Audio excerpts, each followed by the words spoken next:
এখন থেকে কিন্তু পুরস্কার খেলা ধরতে পারলে নগদ টাকা। আসলে কথা নিজেকে বড় বলে বড় সেই নয়, লোকে যাকে বড় বলে বড় সেই হয়। অনেকে কিন্তু বলে যে আমি মেসি, কিন্তু আসলে যিনি 10টা প্লেয়ার কাছে গোল করতে পারে তিনি মেসি। আমি বাংলাদেশের মধ্যে কিসের জাদুর সম্রাট, কিসের পুরস্কার প্রাপ্ত, আমার খেলা থেকে আপনি বুঝতে পারবেন যে আমি একটা মেসি না ফেসি, আমার দূর কতটুকু। এখন থেকে কিন্তু পুরস্কার। দয়া করে আব্বা দোকান থেকে দেখতে হবে, বসো নাহলে বসো, নাহলে সাইড ছাড়ো। দাদা ভাই আপনার হাতে কি দিছি নাকি মিথ্যা কথা? মিথ্যা কথা বলে কিন্তু আপনার পাঠ হবে। এখন থেকে কিন্তু খেলার পুরস্কার। এখানে অনেক শিক্ষিত বাবা, শিক্ষিত ভাই যারা দাঁড়িয়ে আছেন, অনেকেই কিন্তু বলেন যারা জাদু মাদু দেখা তারা এগুলোর মধ্যে অনেক কিছু দিয়ে রাখে। আমি আসলে যদি এই পেপার মধ্যে চুল পরিমাণ কোনো ভেজাল করে থাকি, কিছু দিয়ে থাকি পেপার মধ্যে, আর পেপার ছাড়া যদি আমার ভাইয়ের কাছে আমি কিছু দিয়ে থাকি, যদি আমি মিথ্যা কথা বলে থাকি যে আমি মুসলমানের সন্তান, মৃত্যুর পরে যেন আমাকে মাটিয়ে ছাপায়, এর চেয়ে বাবা কোনো বড় কথা আছে? আবার কিন্তু অনেকে বলেন যারা জাদু দেখা তাদের মুখের মধ্যে অনেক কিছু থাকে, এগুলো সম্পূর্ণই মিথ্যা কথা। যিনি আসলে জাদু জানে এখন ওই সাথে থেকে খেলা হবে, যিনি জাদু জানে ওই লুঙ্গি থেকে খেলা হবে। আমার মায়ের দুধের কসম, আমার মুখের ভিতরে কথা ছাড়া কিছুই নাই। নাম শুনেছেন আপনারা কামরূপ কামাখ্যা, কেউ কয় ল্যাংটার দেশ, কেউ কয় উলুঙ্গার দেশ। সেখানেও আমি আপনাদের দুয়া সেবাতে 1 যুগ 12 বৎসর ওখানেও কাটিয়েছি। তাহলে দাদা ভাই আপনার হাত দিয়ে পেপারটা 2টা ভাঁজ করেন তো দেখি, সুন্দর করে 2টা ভাঁজ করবেন।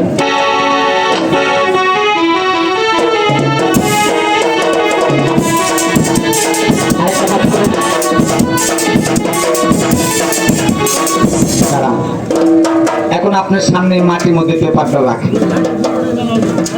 হ্যাঁ রাখেন। এখন যদি এই পেপারের মধ্যে কোনো ভেজাল করে থাকেন, কিছু দিয়ে থাকেন, সম্পূর্ণ পাপের দায় কিন্তু আপনার। আমি কিন্তু বিশাল একটা বড় কথা বলেছি, অনেকে হাসি দিয়েছেন।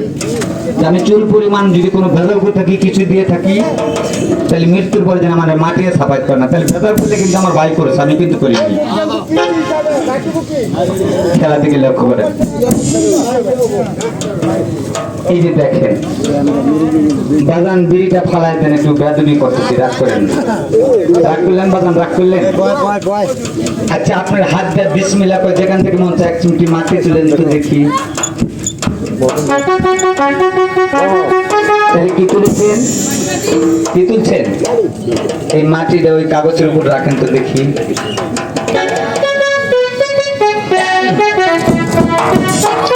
এই মাটি ছাড়া যদি কিছু দিয়ে থাকেন এর মধ্যে কোনো ব্যবহার করে থাকেন, সে পাশের থেকে কিন্তু থাকবেন। সর্বপ্রথম আমার জাদু মাটির থেকে, কেন জানেন? আমরা যে বাড়ি থাকি এটা কিন্তু অস্থায়ী বাড়ি, 1 সেকেন্ডও কোনো গ্যারান্টি নেই, নাকি আছে? আসল বাড়ি কোন জায়গায়? সেই মাটির থেকে আমার সর্বপ্রথম জাদু। আমার নামই শুনছেন, আমার খেলা যদি কেউ দেখে থাকেন বাস্তবে, তাহলে 1000 টাকার বিনিময় দেখেছেন। আর যদি তা না দেখে থাকেন মোবাইলে সার্চ দিলে পাওয়া যায়, টিভির পর্দায় দেখেছেন, কিন্তু আজকে দেখবেন ফ্রি, আবার টাকাও পুরস্কার করতে হবে। তাহলে ম্যাডাম এদিকে আসেন, এদিকটা গান হবে, এক গেলে 2 পাখি মারবে, এদিকটা গান, আর গানের তালে তালে সেই জাদু।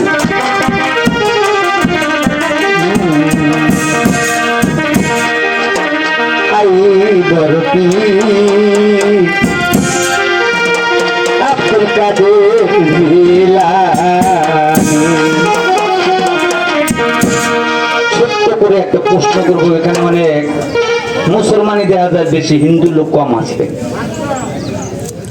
আচ্ছা বাজান, আমরা যে মুসলমান, আমাদের বড় পীর আব্দুল কাদের জিলানীর নাম যদি কোনো মুসলমান নাপাক শরীরে একবার নেয়, কি হয় কেউ জানেন? ধন্যবাদ। এই পৃথিবীর মধ্যে কিন্তু এখন মানুষ আছে, মানুষ আমরা না, যতক্ষণ পর্যন্ত এই পৃথিবীতে একজন ভালো মানুষ থাকবে ততদিন এই পৃথিবী ধ্বংস হবে না। যেদিনকে মানুষ থাকবে না পৃথিবী, সেদিনকে এই পৃথিবী ধ্বংস হবে। তাই ভক্তিতে মুক্তি দোহাই দিলে অনেক কিছু হয়। যদি লেখাপড়া না জানেন, আপনি অক্ষর চিনবেন কেমনে? লেখাপড়া করলেছেন, আপনি অক্ষর চিনবেন, বাংলা ইংলিশ যা বুঝেন সবই বুঝবেন। আসলে আমরা অনেকে দেখবেন, আবার যারা সাদা কাপড় চোপড় পরে আবার রাগ করেন না, অনেকে কিন্তু পীর ধরা আছেন, এরকম দেখবেন। বাবা মা আছে ঘরে, মরিচ দিয়ে ভাত খাইতেছে, বাবার বাড়িতে মোরগ একটা আছে, ধরে নিয়ে গেছে।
দেখছেন আপনাদের কাছে কিন্তু আগুন বাবা, আমার কাছে আগুন না। বিশ্বাস হয় না? বিশ্বাস না হইলে পরে আমাকে টাকাটা ভাড়া করে আনবেন, যে মামুন সরকারকে আমরা পরীক্ষা করব। 100 মণ খড়ির মধ্যে আগুন ধরাবেন। কত মণ? 100 মণ। আমি কিন্তু ওই মায়ের কাপড়ের আঁচল থেকে কথা বলি না, ডাইরেক্ট 12 ভোল্টের মাউথপিস দিয়ে কথা বলি। এই পৃথিবীর মধ্যে একমাত্র আল্লাহ পাক ছাড়া কাউকে দিকে আমি বলবে না। সেই আগুনের তাপে ঠেলাতে মানুষ 70 হাত ফাঁকে থাকে, সেখানে আমাকে লোহার ছিকল দিয়ে হাত বাঁধবেন এবং পা বাঁধবেন। বান্দার করে যেরকম হিন্দু দাদারা মরে গেলে চিতায় পোড়া দেয়, সেই জ্বলন্ত আগুনের মধ্যে আব্বা আমাকে 10 মিনিট পোড়াতে রাখবেন। চরণ ধুলি না বলতে পারি, একটা পশম পুরার কোনো ক্ষমতা নাই। তাই নিজেকে বড় বলে বড় সেই নয়, লোকে যাকে বড় বলে বড় সেই হয়। অনেকে আমার শুনেছেন নাম যে আমি মামুন সরকার হাতে তালি দিলি পারে মানুষ 6 ফিট সৈন্যের উপরে দাঁড়ায় থাকে, কোনো কারেন্ট, কোনো ব্যাটারি, কোনো চম্পক লাগে না। আমার খেলা যদি কেউ ধরে দিতে পারেন, যতদিন আল্লাহ পাক আপনাকে বাঁচা রাখবে, মৃত্যুর আগ পর্যন্ত আমার পরিবার সহ আপনার পায়ের স্যান্ডেল দিবাতে ছেড়ে দেব। তার জন্য পুরস্কার ঘোষণা করলাম 2 লক্ষ টাকা। অনেকে খেলা থেকে চিন্তা ভাবনা করতেছেন মামুন সরকার মনে কোনো হকার। আব্বা আমাকে হকার বলে আমি অনেক কষ্ট পাই। কেন জানেন? আমার বংশের ভিতরে কোনো হকার, কোনো ক্যানভাসার, কোনো বাইদা বুইদে নেই। আমি 12 মাসের মধ্যে 11 মাসই থাকি ভারত, 1 মাসে বাংলাদেশে থেকে। আমি মায়ের সন্তান, মায়ের কোলে থাকি। আমি নিজে হকার ক্যানভাসারকে বিশ্বাস করি না। অনেকে তাহলে মনে করতেন খেলা দেখায় মনে হয় মামুন ভাই আমাদের কাছে হাত পাতবে। মাফ করবেন, যদিও আব্বা আমি গরিবের সন্তান হয়ে আমি বেকারি ছেলে না। তাহলে বলবেন মামুন ভাই আপনার লাভ কি? আমার লাভ কি জানেন? আপনার পায়ে কি দিয়েছেন? স্যান্ডেল। এই স্যান্ডেল আমি চেটে দেওয়ার জন্য এখানে এসেছি। টাকার লোভে রং সম্পদের জন্য আছে রে। আমি বাজান 4টা রোগের চিকিৎসা করি টাকার বিনিময়। হ্যাঁ, পায়ের বেরা মাপছে না। টাকা আছে আপনার কাছে? আমাদের এই বাজারে অনেক ডাক্তার আছে, টাকা আছে, হাসপাতাল আছে, টাকা আছে, মানিক সিং মেডিকেল আছে, টাকা আছে আপনার কাছে, মাত্র পাবেন চিকিৎসা হওয়ার জন্য। যিনি টাকার বিনিময়ে আব্বা চিকিৎসা হতে পারেন না, আমার শরীরের চামড়া কেটে তার পায়ের স্যান্ডেল বানিয়ে দেবো। আর আমি যেই রোগের চিকিৎসা করবো, আল্লাহর রহমতে যতদিন এই পৃথিবীর মধ্যে বেঁচে থাকবেন, মৃত্যুর আগ পর্যন্ত যদি রাস্তাঘাট থেকে 1 টাকার ওষুধ না কেনা থাকে, আল্লাহ যদি রোগটা ভালো করে দেয়, ছোট ভাই হিসাবে, ছেলে হিসাবে একটু দোয়া করবেন। কোনো টাকা পয়সা লাগবে না। অনুমতি দিলে 1 মিনিটের মধ্যে বলবো। এখানে কোনো অসভ্য ভাষা নেই, কোনো অসভ্য কোনো জিনিস নেই। আমি যে রোগের চিকিৎসা করি, কোটি টাকার জীবন ভালো হবে। 2 জন আসবেন, টাকা লাগবে 1 লক্ষ। 1 জন আসবেন, 1টি টাকা লাগবে না। সময় থাকবে তাও 2 মিনিট। 2 মিনিটের মধ্যে যদি আসতে পারেন তাহলে টাকা লাগবে না। 2 মিনিট পর আসবেন, টাকা লাগবে। দেখেন তো রুগীটা আছে কিনা। অনেকে দেখবেন আপনার 10 মিনিট, 15 মিনিট, 20 মিনিট হাইতে গেলে দেখবেন লোকটা এরকম করে। কি বলেন? কেউ বলে হাঁপানি, কেউ বলে আজমা, কেউ বলে শ্বাসকষ্ট। রোগটা কত বছর ধরে হয়েছে আমি জানি না। সময় 5 মিনিট। আমার এই পাটের হাত